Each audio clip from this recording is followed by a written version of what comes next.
the hardest thing as a man to do is to sit with your failure long enough to understand the weight of it and then to start to move forward. This is a profound subject that I don't feel like is addressed. Yeah.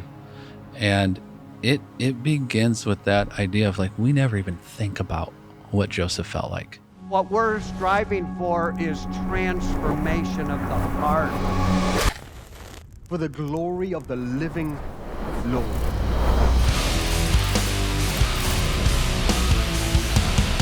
Welcome to the Forge podcast. It is good to be with you all. I'm Tim Frame, your host. And today we have a guest who's not new to the Forge, but might be new to being seen. There you go. Yeah. So we have Philip Ortiz with us today. How you doing? And Philip, you're behind what the Forge looks like today. Yes. You've done all the branding, graphic design. You've helped us develop all of that. Yes. And even in the midst of talking all this technical terms and design and logos and branding, there's a deep source of wisdom throughout your life that you bring into what I feel like everything you do. Yeah, thanks. So I'm excited about this conversation. So why don't you just give us a little bit, who is Philip Ortiz? Yeah. Okay. So I'm Philip. So I'm a graphic designer. I do a lot of corporate branding, commercial illustration, and I do some fine art as well. Always just loved creativity. And so over the years, kind of lean more into the branding side of things. But I also love branding with story and just helping other people succeed. I find a really deep value in helping to visually tell story. And so obviously when we connected, getting to be a part of the Forge, it was like a no-brainer for me to go, oh my gosh, here's a story, and a story that resonates as a man, just with the wrestle that a man has on being a man, the things that we face, the challenges that we have in leadership, in service, in faith, and knowing, hey, if there's parts of my story that I can tell in what I do to help other men, why not? Absolutely. So, so from all the way down to the logo, to the why, to the photos that we choose and what we create. And so you might have seen me in some of the other stuff we've done as an actor, but yeah, you've done some acting for us. That's true. Not on purpose. Yeah. It was desperation. We needed somebody, and I volunteered. Great actor, though. Yeah, thank you. I don't know if that's a good thing. Yeah. No. So I'm a creative. I have 4 kids. My oldest is 17 and my youngest is 7. I've been married for my wife for 22 years. I think it's 22, might be 21. She won't be mad at me for saying that because we were trying to figure it out the other day. So, if she doesn't know, then it's probably. I know. Yeah. No. Well, I don't know why we couldn't remember what it was. I guess we could have done the math, but we didn't. So anyway, enough of that. So I am very creative. I work for myself. I actually decided to work for myself in order to spend more time with my family. So I grew up in a broken home, had a stepdad, lots of good there, but also lots of wounding and just finding myself feeling fatherless. And so when I stepped into fathering, it was super important to me to be present for my kids. And so I found myself working a job and then moonlighting. And having zero time for my first 2 kids, exhausted, a little bit angry. Artists tend to be a little bit emotional, if I'm honest. And so I had a moment where I felt really challenged by God to change my life in a way that would free up my time to be more present for my kids. A little bit of an experiment, but also a reality, not that it's the right path, but it is a path for spending time. And so I left kind of the corporate world, decided to work for myself and to build my life around time. How can I be present and how can I work in such a way that I have time? And so I set off on that journey, but it put me in this spot of being alone. Right. And not being in a group, not doing something, and kind of touching these places where I'm working for people, but I'm on the outside and I'm alone. And what I had realized is that there was kind of a deep, this place of wrestle as a man of making a name for yourself, right? Being somebody, being noticed, an achiever. You're celebrated, right? Like, oh, I have the thing. And our culture, American culture, really promotes that, right? Get your followers, be the man. You did it yourself. You don't need anybody. You're on top of your game. And so there was a collision in my heart of value. Like there's this wrestle, this pressure, all of this stuff that society is telling me I need to be this, I need to do this. And then here are my children. What do I do in this spot? Like I'm constantly saying no to this for this. And on paper, it looks great. But in real time, it's painful, right? It's painful as a man, especially a man who maybe doesn't know, most men don't know who they are. Yeah. Why do they exist? Who believes in me? Who doesn't? And why do I even have what it takes? Like the core question that John Eldredge would say of a man, do you have what it takes? And so all those questions were bubbling. And I remember actually being in the shower and hearing the Lord just in my heart. It was like, hey, have you considered Joseph? And I thought, well, Joseph, like, coat of many colors, Joseph. And he's like, no, Joseph, Mary's husband. And I kind of chuckled. And I thought, well, no, nobody really has. Nobody considers him. Yeah. And it was kind of like, hey, why don't you go read this story of Joseph? And so that started this journey for me of looking into where God fathers in the story of Joseph. And so we talked a little bit about this, but essentially here's Joseph. He's a good man. Like if you look at the storyline and you don't dive too deep into certain nuance, but just getting an overall view of Joseph. Okay, here's a guy. He works a trade, right? He's making tables. He's making furniture. He's doing stuff. He's obviously good at it. They say that he was noble, right? I think he's got dreams. He's wanting a wife. He's wanting to build a family. He seems just like a good dude.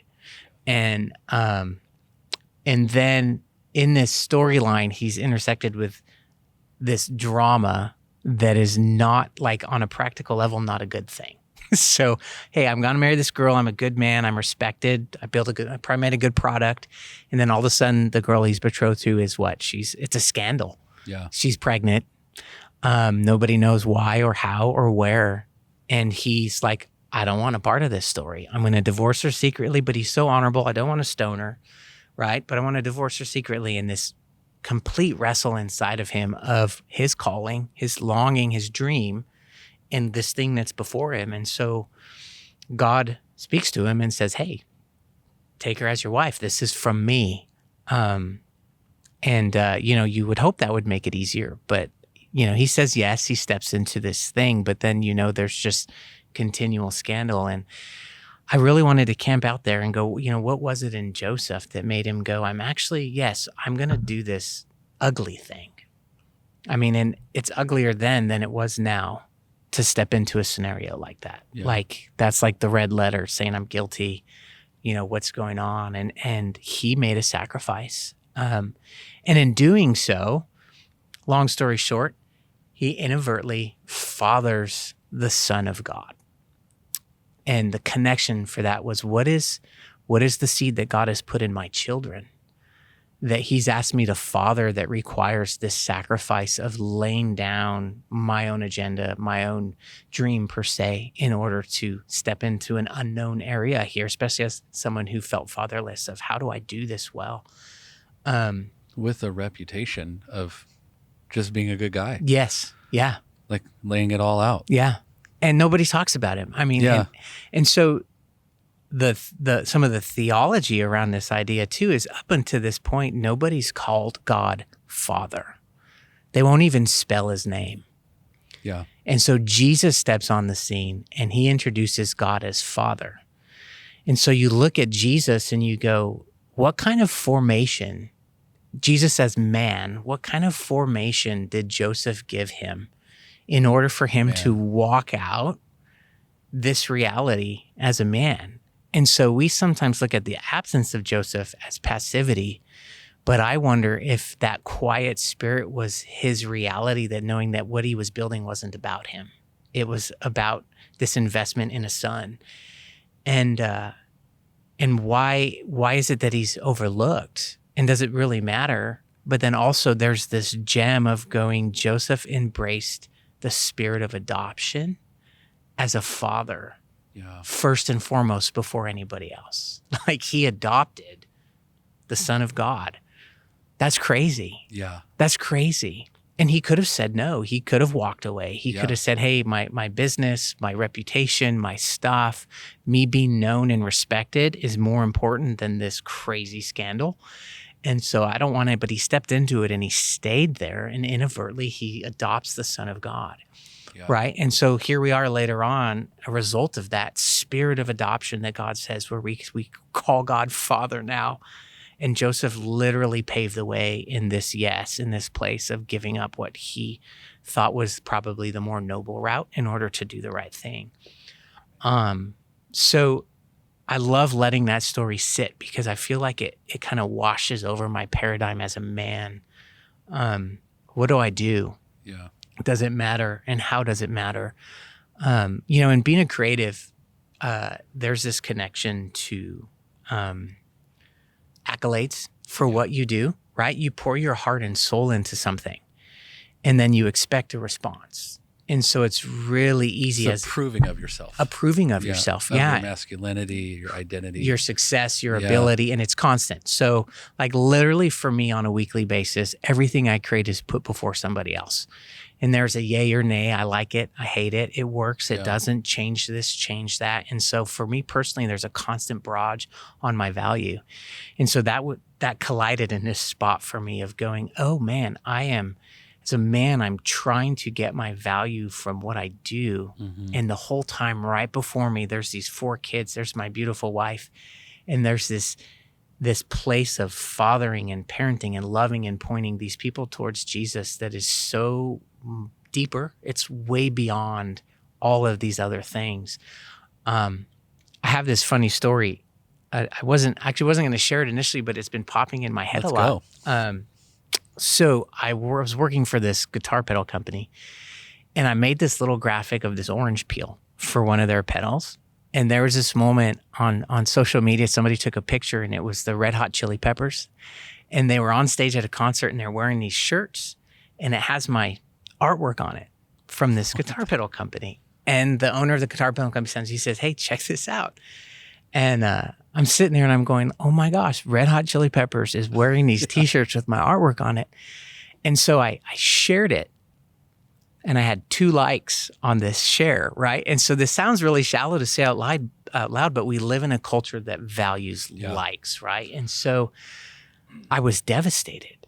And I'm like, and then right away it was this reality of going, nobody cares. Like nobody gives a hoot, right? And it was this connection of going like, wow, my value is so associated with these things that I want people to see it and acknowledge it, but it really doesn't matter, right? It really doesn't matter. It was this moment in time that was gone. It was here and it was gone. My friends didn't really care, because at the end of the day, they like Red Hot Chili Peppers for music, and they like the pedal company for the pedal company, and I'm just helping these people out. It's so shallow, and so everything has an expiration date. So the work we do when it's not connected to a human heart has an expiration date. Yeah. It just doesn't have the value that we think it does, that culture tells us that it does. And so we build our life around the wrong thing. And so I see Joseph actually shifting and building his life around making Jesus known. And I think, man, what a reward he must have had and has in heaven, in this reality of saying, wow, I actually chose to make it about Jesus. And I say that, and I don't mean it in the spiritual sense of everything is Jesus, Jesus, Jesus, but it's the heart behind what I do. Yeah, there's meaning. Yeah. There's substance to that. Yeah. Yeah. And so as a father, as a man, so my encouragement to men is like, hey, man, don't waste your energy trying to make a name for yourself. There was a quote I heard, John Eldridge quoted it, but it was from someone else, and he said, don't get warmed by your own fire, or don't look for what's ahead of you by the light of your own fire. And I think it's just this idea of the humility that it takes as a man to be unknown. And that part of what God does in cultivating strength in us is not so that people are aware of our strength, but so that we can actually take that strength and give it away to those that are weaker at the expense of even being known that we gave it away. Yeah. Does that make sense? So it's, as a father, my glory is that my children can hold on to my strength and use that strength when it's necessary, but without it being about me. But it's a willingness to go, I don't have to be the man, but I can give you my strength so that you can be. Yeah. And that's what I see here in this storyline of Joseph, of just going, hey, I'm going to give my strength here because God is asking me to, regardless of the outcome, right? Regardless of what it looks like of being known later on. I would, and so what that had actually led to in process as a creative, I will get these thoughts and I'll process them through art. And so that helps me to kind of think through, what does that story look like? So, yeah. So I'm just thinking so many things. Yeah. First of all, because this is a profound subject that I don't feel like is addressed. Yeah. And it begins with that idea of like, we never even think about what Joseph felt like, what he dealt with. Yeah. What was his emotional and mental process of like, well, my wife's having a baby. Yeah. It's going to be the son of God. And like, it's not actually mine. Yeah. Am I even qualified? And the choices he had to make to stay with her and love her, even he felt like he didn't want to. I mean, I'm just like, there's a big struggle there of a man's identity. Yes. That I feel has carried over, and we've begun to take on that identity as men of like, it doesn't matter what we feel. Yeah. Yeah. You know, we don't have to express this, but I am almost certain Joseph expressed emotion. I'm almost certain that he played a part in Jesus' life and him growing up in wisdom and stature. Yeah. Yeah. And we never consider the cost and the emotional just expense that went into saying even yes to that, let alone doing it. Yeah. Yeah. I think it's so important to think about and apply, because Jesus is God and man. Yeah. And, it says that he learned obedience by the things that he suffered. So if he had to learn obedience, he had to be taught, right? He had to be in human weakness without sin, but still human weakness. And so he needed a father. Disciplined. Yes. Yes. From a good father. From a broken human. Right. And so there is this tension there that I think we don't quite grasp. Yeah. When we think about what that would mean, and a different kind of intimidation. I mean, I often, they say that often your kid's initiation is yours as well. And so often as fathers, as parents, right, we're initiated along with our children into often these ideas that we didn't know or didn't have. And so I think about Joseph in that. Like, can you imagine the pressure of knowing this is the son of God? I don't want to mess this kid up. Right? You know what I mean? It's like that's intense. Yes. Yeah. And the value there, most people are in counseling, unpacking their childhood. Yeah. And so when we look at Jesus, I think it's important to look at that aspect of who he was. What was his childhood like? What were the effects that fathering and mothering would have had on him? Yeah. And yet God chose Joseph in this spot to be in this place. And so I want to look at this short little spot of Joseph's life and go, wow, okay, he was unknown. We don't know much about him, but he was there. Jesus loved him. Like, there's this whole story. The parts where we see him acting are very noble. Yeah. Right? They're very noble, but they're also wrestling, like you said, with a place of insecurity. And I think it's important, like for most men, we just don't want to be insecure. Yeah. So what do? Well, I'm staying out of that room. Yeah. We stay out of the story. Yeah. Yeah. That God's actually trying to write. Yes. And we don't let him write it. Yeah. Because it's unknown. It's cloudy or vague or risky. Yeah. And so we'll go where it's safe. If Joseph had stayed where it was safe, he would have just said, I'm just going to make furniture. Sorry, I'll find a new wife. Move on. Yeah. Yeah. Which, I mean, where did Jesus even learn the trades? Yeah. Yeah. Was it so just true. Miraculous? He just woke up and knew how to do all this work with his hands. It was I think that's what we think, even though we don't say it. We don't say it, but like there was there had to be a model. Yes. There had to be a figure. Yes. Yeah. Earthly. Yes. That had to show him these things. Yes. And everything that God in the created order works that way. Everything that you Yeah. look around, it's a learned over time, right? Yeah. Even in the animal kingdom, an animal learns by watching and copying. Yeah. And we learn by watching and copying. And there is a season and a process. And so for God to be fully human, Yeah. to understand us, he would have had to walk out that same scenario. And so Yeah. he had a real father that he had to learn from. And that father, for I don't know how long, I'm sure there's some data on there, but like, how long was Joseph there and what did he learn from Joseph?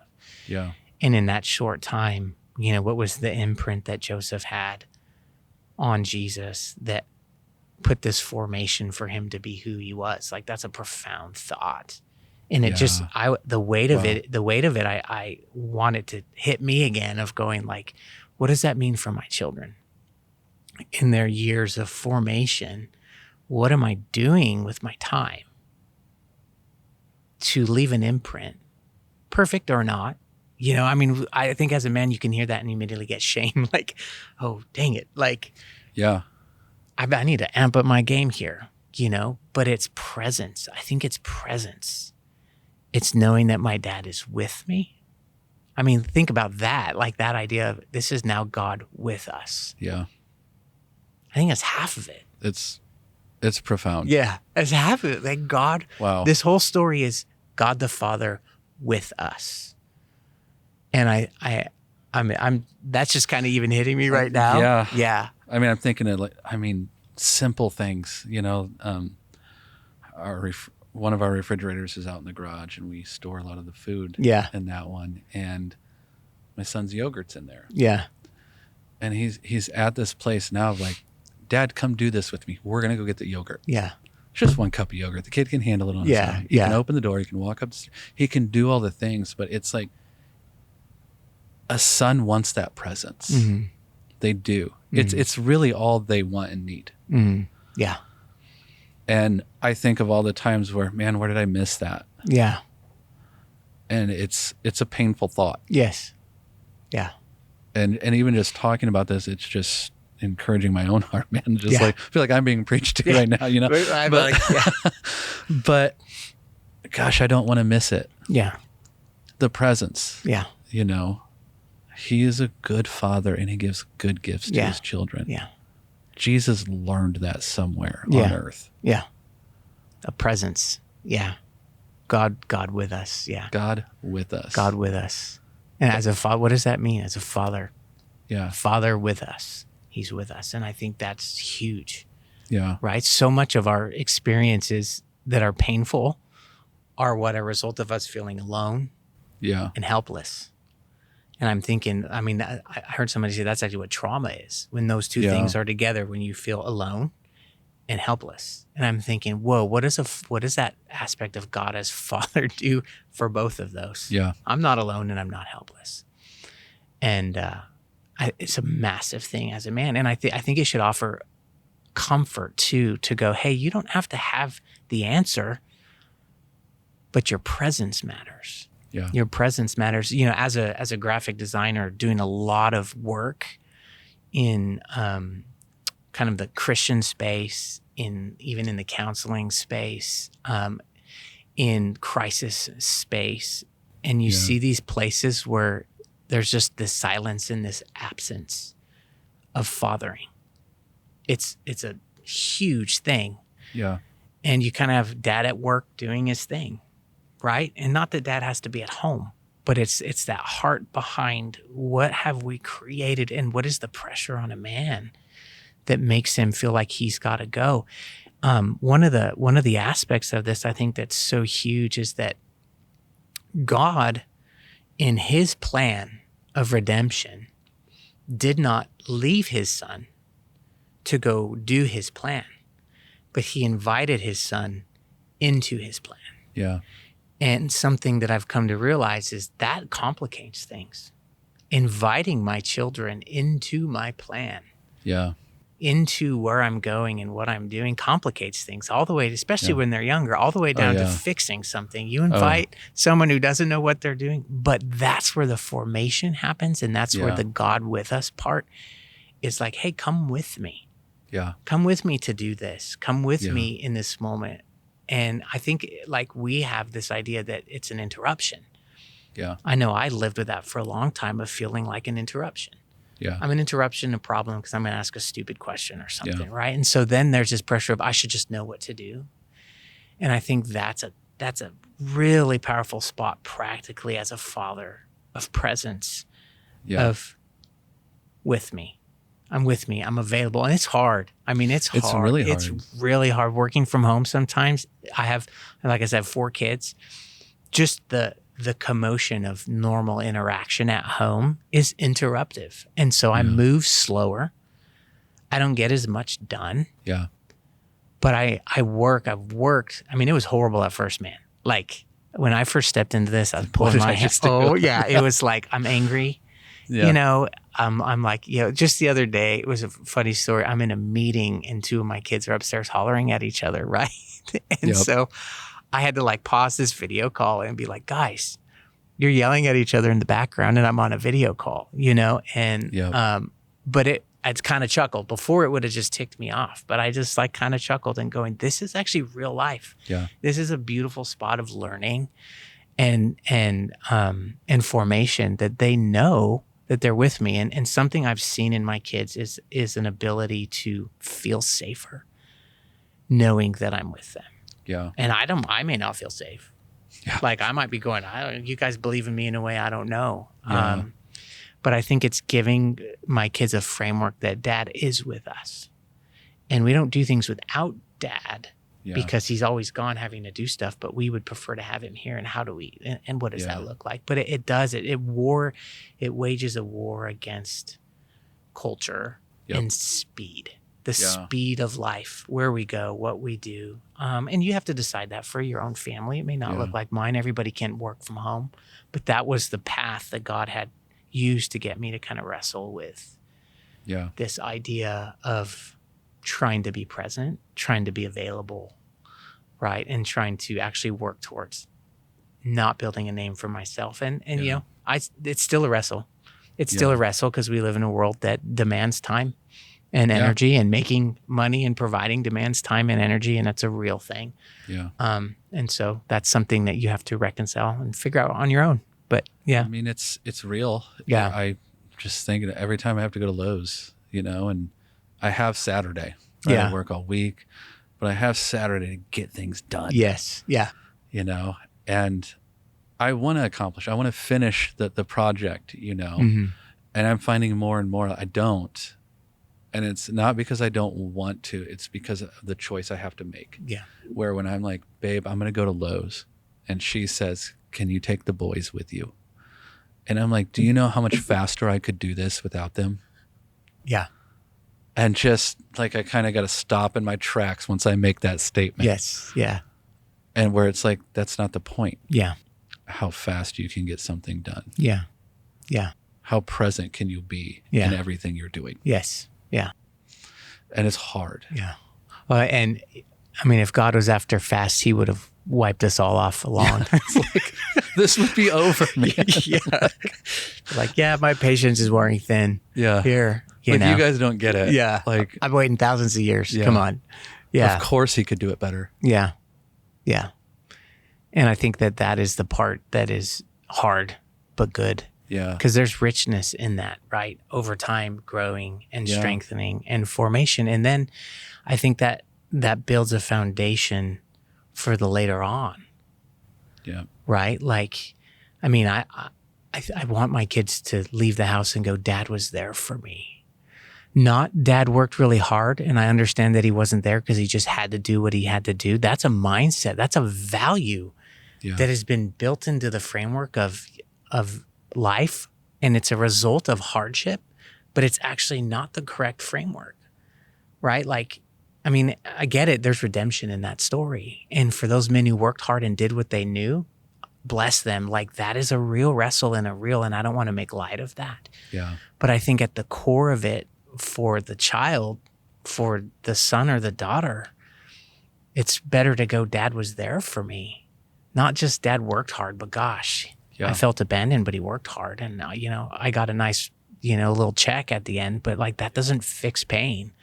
Money doesn't fix pain, and provision doesn't fix pain. Provision it's a good thing and it comes from the Lord, but I think you can have both end. Yeah. But I think it's just so important to find that spot of measuring in your own life what God has called you to as a man. But like obviously, you're the father of your children. So he has decided that you're the one capable of raising them to be who they need to be. So your storyline is going to look different than mine.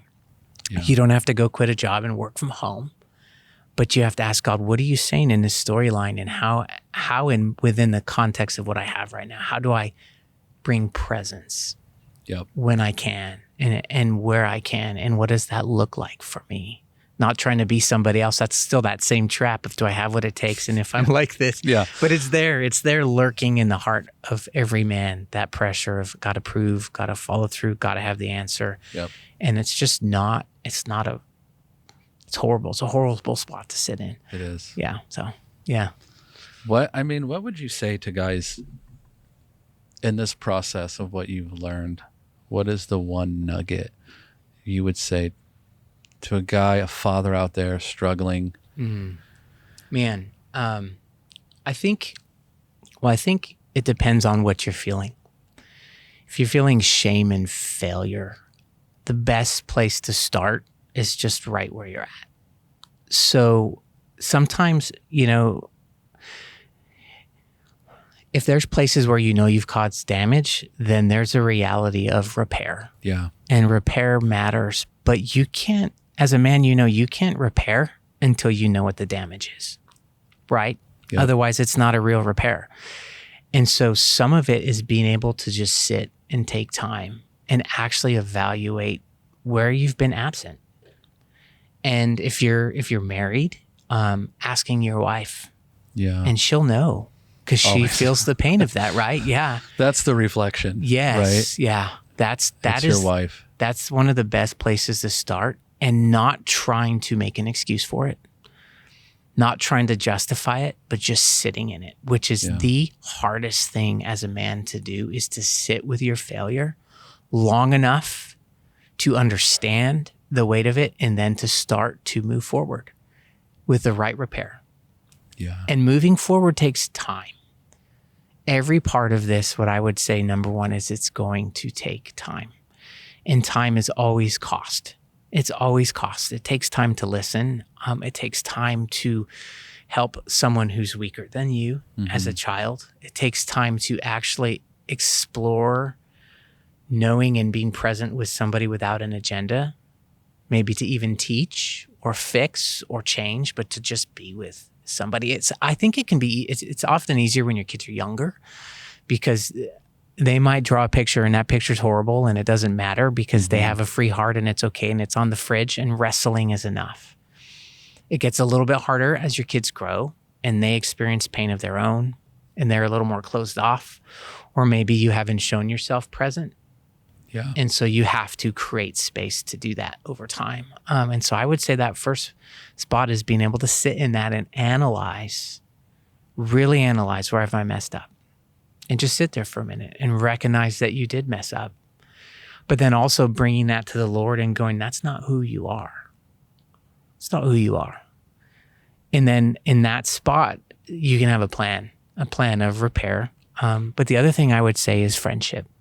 You need places where you can talk to people about those things without the pressure, right? I mean, often a spouse is a beautiful spot to do that, but sometimes if there is pain there, it doesn't lend itself to being able to freely talk or even talk about the reasons why, because it can promote more pain. So I think that's an important spot, but often it may not be healthy enough at that point to be able to even unpack, hey, what does this look like? So I think having guys like Forge, or just people where you can call and say, hey, like, I'm actually sitting in my failure today. I'm absent, I'm struggling, and somebody being able to come alongside and first saying, hey, it's okay, right? But I think also then with your children, it's looking at your children and maybe asking them if they're mature enough, or thinking about, what do they actually need from me?